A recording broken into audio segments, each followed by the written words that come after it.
Thomas Jefferson, quote, "I advanced as a suspicion only that the blacks are inferior to the whites in the endowments both of body and mind," end quote.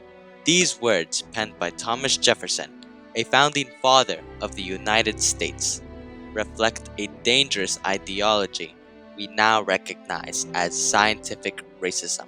Scientific racism, the misuse of scientific methods to justify racial discrimination, would become a powerful tool to maintain slavery and white supremacy, ultimately deepening the division that led to the Civil War. To fully understand the impact of scientific racism, we need to take a step back into a time before Darwin's theory of evolution, in the 18th century.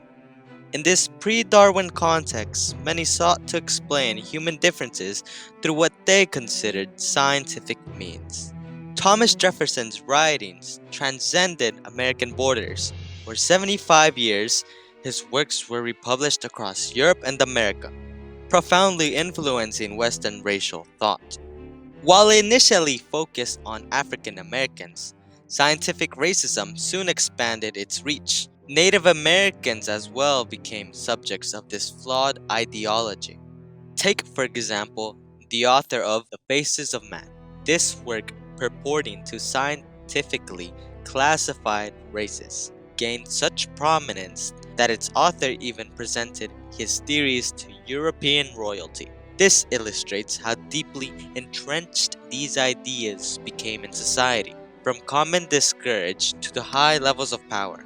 In essence, scientific racism offered a seemingly rational basis for justifying slavery, promoting white supremacy, and resisting abolition efforts. These ideas would play a crucial role in the debates surrounding abolition and ultimately contributing to the tensions that led to the Civil War.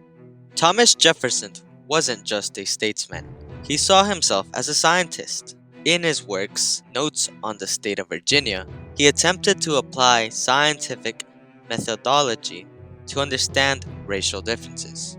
Jefferson methodically compared what he called faculties between races. He wrote about memory, reason, and imagination, claiming to observe distinct patterns. In his analysis, Jefferson described African Americans as quote unquote simple beings, lacking the complexity he attributed to whites. This wasn't casual racism, it was an attempt to symmetralize racial heresy through pseudoscientific observations. His views extended to Native Americans, whom he studied extensively.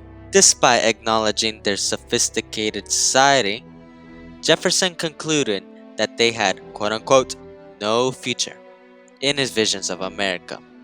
Jefferson's approach seemed scientific on surface, observation, comparison, and conclusion. But his methodology was fundamentally flawed by his own prejudices and the limitations of the 18th century's understanding.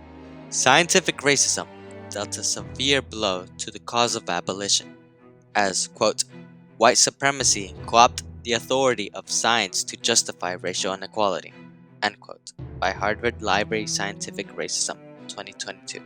Jefferson's claims about African Americans being inferior in reason provided powerful ammunition for slave defenders.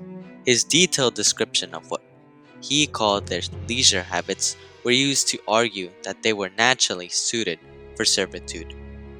Abolitionists struggled to counter these scientific arguments, though some, like Frederick Douglass, directly challenged these theories with evidence of African American achievements.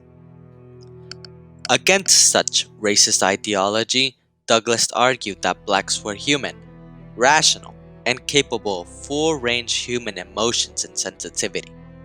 He mocked slavery apologists for the hypocrisies and contradictions when they claimed otherwise.